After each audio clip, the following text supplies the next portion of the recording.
嚟緊暑假你有咩搞啊？哇！歐洲 I'm coming 啊！呢啲咪贏在起跑線咯，冇計啦，同人唔同命啊嘛。歐洲啫嘛，我哋都去到，我哋一於各儲5萬去歐洲 working holiday。好。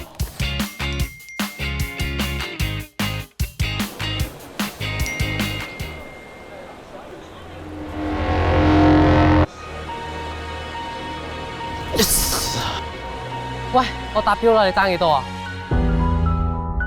吓？都估到你喺度噶啦，點解你唔去歐洲啊？一切就從我接到呢個刷單任務開始。